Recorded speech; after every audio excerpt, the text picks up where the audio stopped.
Praise the Lord everyone. Bible reading in 6 months, day 143, May 23. మొదటి భాగంగా జెఫన్యా గ్రంథం 1వ అధ్యాయము నుండి చదువుకుందాం. యూదా రాజాకు ఆమోను కుమారుడైన యెషయా దినములలో హిజ్కియాకు పుట్టిన అమర్యా కుమారుడగు గెదల్యాకు జననమైన కూషీ కుమారుడగు జెఫన్యాకు ప్రత్యక్షమైన యెహోవా వాక్కు. ఏమియూ విడవకుండా భూమి మీదనున్న సమస్తమును నేను ఊడ్చివేసేదను. ఇదే యెహోవా వాక్కు. మనుషులనేమి పశువులనేమి నేను ఊడ్చివేసేదను.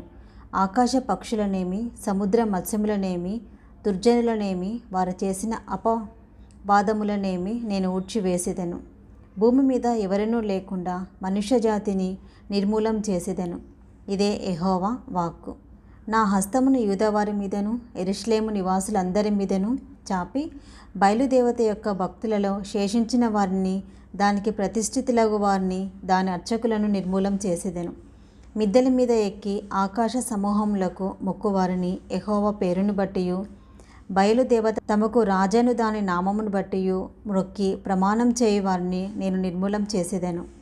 యెహోవాను అనుసరింపక ఆయనను విసర్జించి ఆయన యుద్ధ విచారణ చేయని వారిని నేను నిర్మూలం చేసేదను.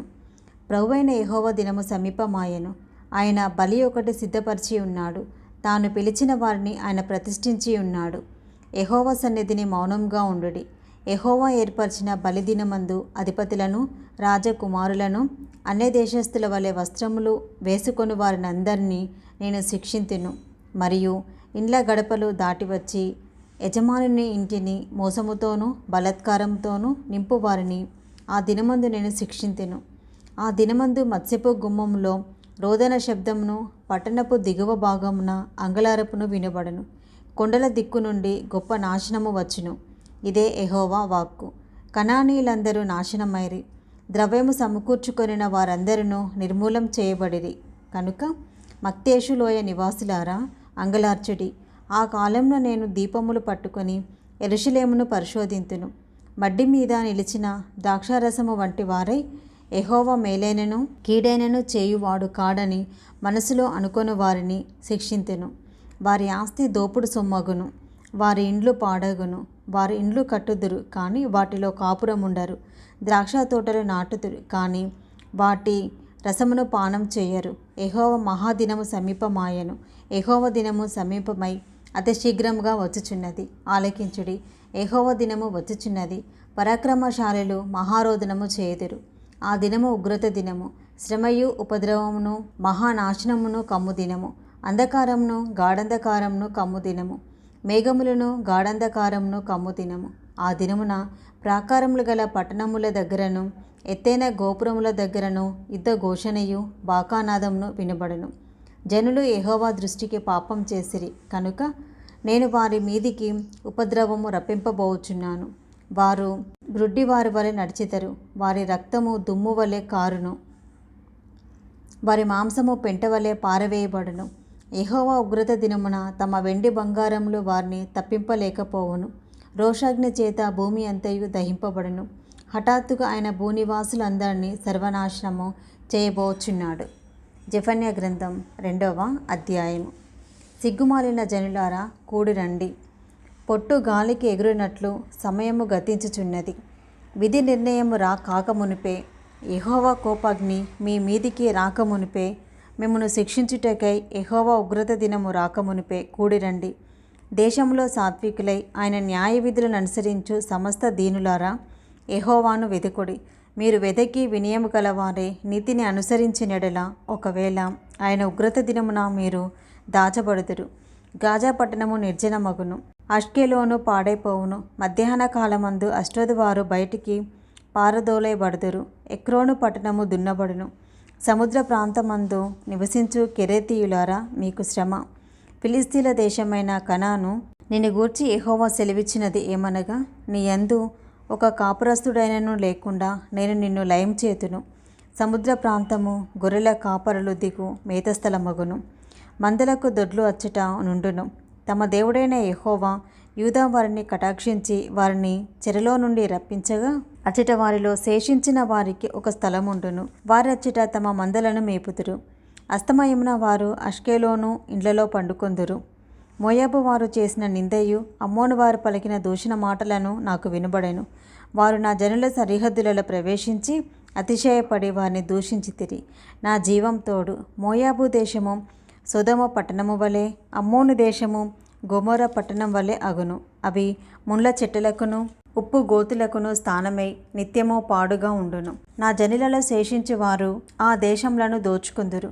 నా జనులలో శేషించువారు వాటిని స్వతంత్రించుకుందురు. కాబట్టి ఇశ్రాయేలు దేవుడైన సైన్యములకు అధిపతియగు యెహోవా వాక్కు ఇదే. వారు అతిశయపడి సైన్యములకు అధిపతియగు యెహోవా జనులను దూషించిరి కనుక వారి గర్వమును బట్టి ఇది వారికి సంభవించును. జనముల ద్వీపములలో నివసించు వారందరూ తమ తమ స్థానముల నుండి తనకే నమస్కారము చేయునట్లు భూమిలోనున్న దేవతలకు ఆయన నిర్మూలం చేయును. యెహోవా వారికి భయంకరుడుగా ఉండును.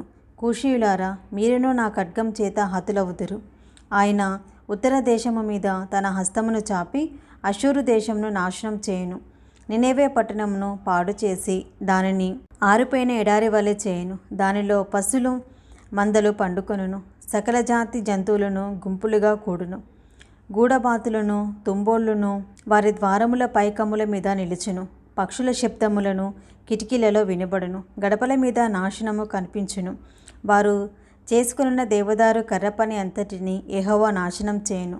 నా వంటి పట్టణము మరి ఒకటి లేదని మురియుచు ఉత్సహించుచు ఉత్సాహపడుచు నిర్విచారముగా ఉండిన పట్టణము ఇదే.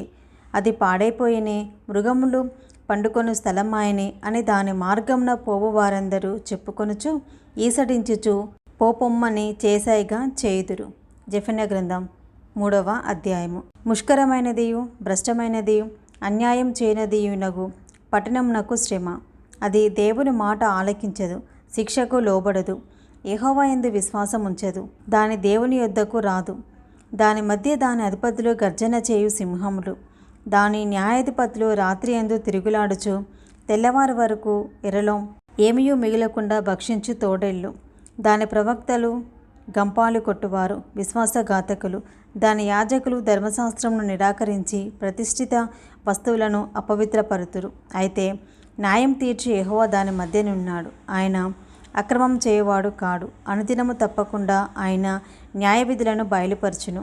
ఆయనకు రహస్యమైనదేదీయూ లేదు. ఆయనను నీతిహీనులు సిగ్గెరుగరు. నేను అన్యజనులను నిర్మూలం చేయగా వారి కోటలను పాడగును. ఒకడైనా సంచరించకుండా వారి వీధులను పాడు చేసి ఉన్నాను. జనము లేకుండాను వాటి ఎందెవరునూ కాపురం ఉండకును వారి పట్టణములను లయపరిచిన వాడను నేనే. దాని విషయమై నా నిర్ణయమంతటి చొప్పున మీ నివాస స్థలము సర్వనాశనము కాకుండానట్లు నా యందు భయభక్తులు కలిగి శిక్షకు లోబడుదురని నేను అనుకుంటుని. కానీ వారు దుష్క్రియలు చేయుట యందు అత్యాశ కలవారైరి. కాబట్టి యెహోవా సెలవిచ్చినది ఏమనగా, నా కొరకు కనిపెట్టుడి. నేను లేచి ఎరపట్టుకొను దినము కొరకు కనిపెట్టియుండుడి. నా ఉగ్రతను నా కోపాగ్ని అంతటిని వారి మీద కుమ్మరించుటకై అన్యజనులను పోగు చేయుటకును గుంపులు గుంపులుగా రాజ్యములను సమకూర్చుటకును నేను నిశ్చయించుకుంటుని. నా రోషాగ్ని చేత భూమి అంతయు కాలిపోవును. అప్పుడు జనులందరూ యెహోవా నామమును బట్టి ఏకమనస్కులై ఆయనను సేవించినట్లు నేను వారికి పవిత్రమైన పెదవులనిచ్చెదను. చెదిరిపోయిన వారై నాకు ప్రార్థన చేయు నా జనులు కూషు దేశపు నదుల అవతల నుండి నాకు నైవేద్యంగా తీసుకొని రాబడుదురు.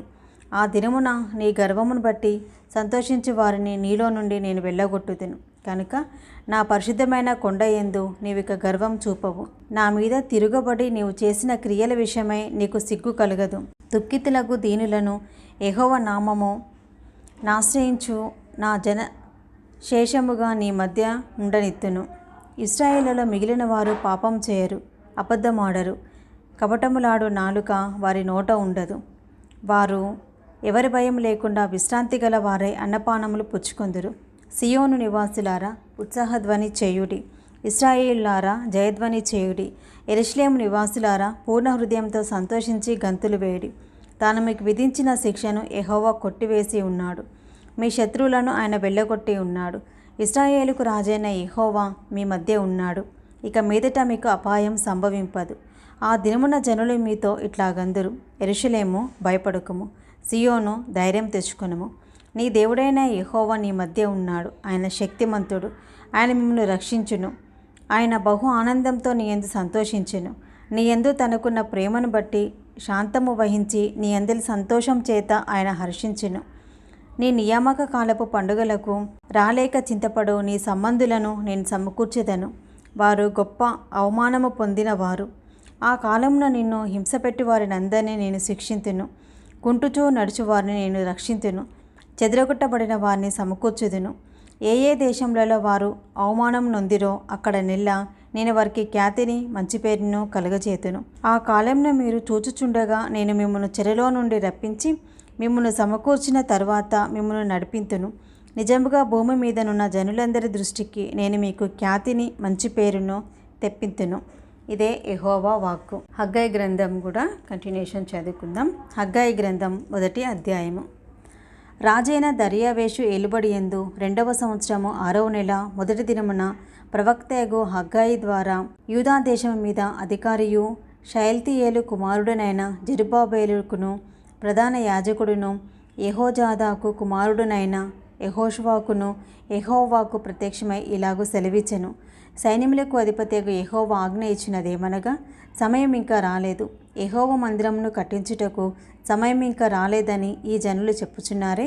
అందుకు యెహోవా వాక్కు ప్రత్యక్షమై ప్రవక్తయగు హగ్గాయి ద్వారా సెలవిచ్చినదేమనగా, ఈ మందిరము పాడై ఉండగా మీరు సరంబి వేసిన ఇండ్లలో నివసించుటకు ఇది సమయమా? కాబట్టి సైన్యములకు అధిపతియగు యెహోవా సెలవిచ్చినది ఏమనగా, మీ ప్రవర్తనను గూర్చి ఆలోచించుకొనుడి. మీరు విస్తారముగా విత్తినను మీకు కొంచెమే పండెను.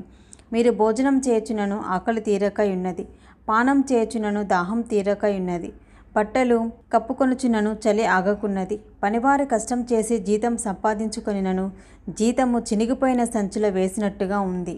కాగా సైన్యములకు అధిపతి యెహోవా సెలవిచ్చినదేమనగా, మీ ప్రవర్తనను గూర్చి ఆలోచించుకొనుడి. పర్వతం లెక్కి రాను తీసుకొని వచ్చి మీరు ఈ మందిరమును కట్టించినడలా దాని యందు నేను సంతోషించి నన్ను గణపరుచుకొందునని యెహోవా సెలవిచ్చుచున్నాడు. విస్తారముగా కావాలనని మీరు ఎదురు చూచితిరి, కానీ కొంచెముగా పండెను. మీరు దానిని ఇంటికి తేగా నేను దానిని చెదరగొట్టి తిని. ఎందుచేతనని యెహోవా అడుగుచున్నాడు. నా మందిరము పాడై ఉండగా మీరందరూ మీ ఇండ్లు కట్టుకొనుటకు త్వరపడుట చేతనే కదా. కాబట్టి మిమ్మల్ని బట్టి ఆకాశపు మంచు కురువకై ఉన్నది, భూమి పండకై ఉన్నది. నేను భూమికిని పర్వతములకును అనావృష్టి కలగజేసి ధాన్యము విషయంలోను ద్రాక్షారసము విషయంలోను తైలము విషయంలోను భూమి ఫలించు సమస్తము విషయంలోను మనుషుల విషయములలోను పశువుల విషయములలోను చేతి పనులన్నిటి విషయములలోను క్షామము పుట్టించి ఉన్నాను. షయల్తీయేలు కుమారుడైన జెరుబ్బాబెలును యెహోజాదాకు కుమారుడును ప్రధాన యాజకుడునగు యెహోషువయు శేషించిన జనులందరూ తమ దేవుడైన యెహోవా మాటలు ఆలకించి తమ దేవుడైన యెహోవా ప్రవక్త అయిన హగ్గాయిని పంపించి తెలియజేసిన వార్త విని యెహోవా యందు భయభక్తులు పూనిరి.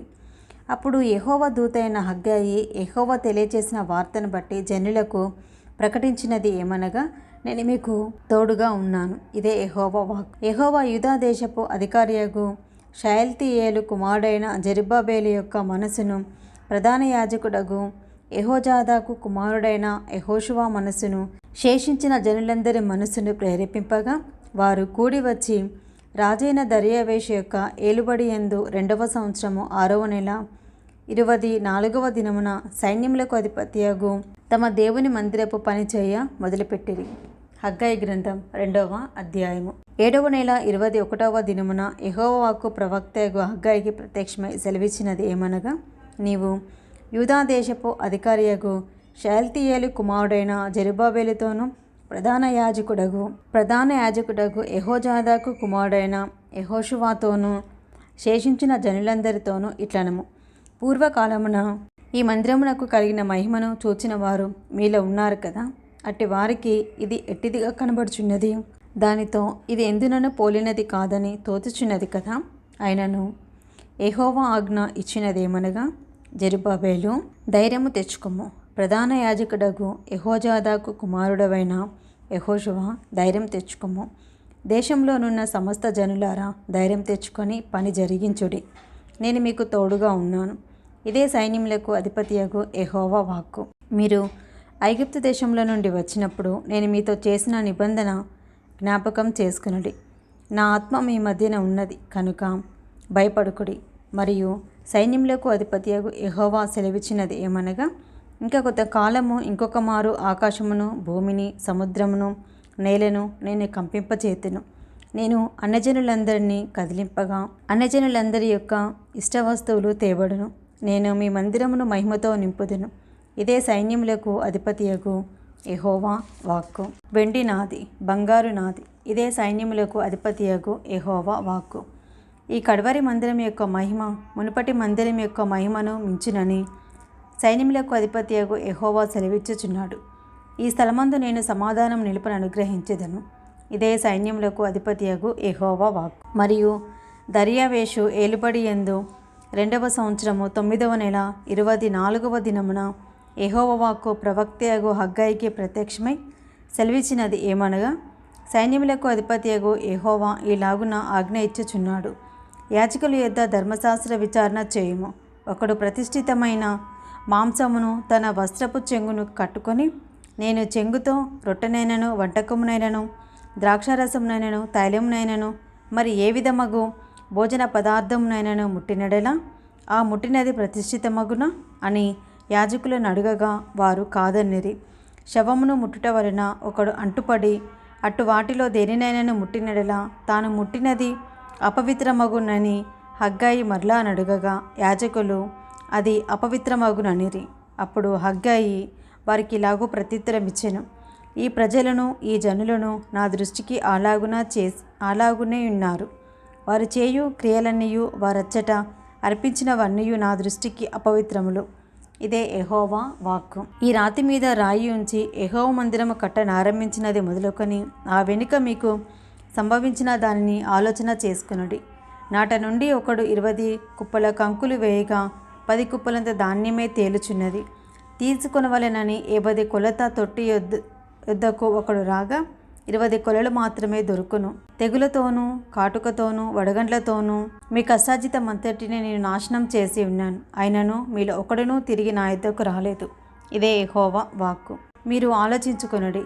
ఇంతకు ముందుగా 9వ నెల 24వ దినము నుండి అనగా యెహోవా మందిరపు పునాది వేసిన నాట నుండి మీకు సంభవించిన దానిని ఆలోచించుకొనుడి. కొట్లలో ధాన్యమున్నదా? ద్రాక్ష చెట్టైనను, అంజరపు చెట్టైనను, దానిమ్మ చెట్టైనను, ఒలివ చెట్టైనను ఫలించకపోయేను కదా. అయితే ఇది మొదలుకొని నేను మేము ఆశీర్వదించెదను. మరియు ఈ నెల 24వ దినమున యెహోవా వాక్కు హగ్గాయికి మరలా ప్రత్యక్షమై సెలవిచ్చినది ఏమనగా, యూదా దేశపు అధికారియగు జెరుబ్బాబెలుతో ఇట్లనము, ఆకాశమును భూమిని నేను కంపింపచేయుచున్నాను. రాజ్యముల సింహాసనములను నేను కింద పడవేతును.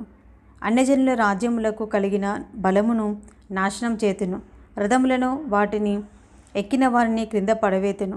గుర్రములను, రౌతులను ఒకరి ఖడ్గం చేత ఒకరు కూలుదురు. నా సేవకుడవును షయల్తీయేలు కుమారుడవైన జెరుబ్బాబెలు, నేను నిన్ను ఏర్పరచుకొని ఉన్నాను కనుక ఆ దినమున నేను నిన్ను తీసుకొని ముద్ర ఉంగరముగా చేతును. ఇదే సైన్యములకు అధిపతియగు యెహోవా వాక్కు. ఇది ఈరోజు మొదటి భాగం అండి. మీలో ఎవరైనా మొదటిసారి కనుక మా ఛానల్ చూస్తుంటే కనుక సబ్స్క్రైబ్ చేసుకునండి. నేను బైబిల్ చదివి నా ఛానల్లో అప్లోడ్ చేసిన వెంటనే మీకు నోటిఫికేషన్ రావాలంటే బెల్ కూడా క్లిక్ చేయండి. అలాగే షేర్ చేయండి, లైక్ చేయడం మర్చిపోకండి, కామెంట్ కూడా చేయండి.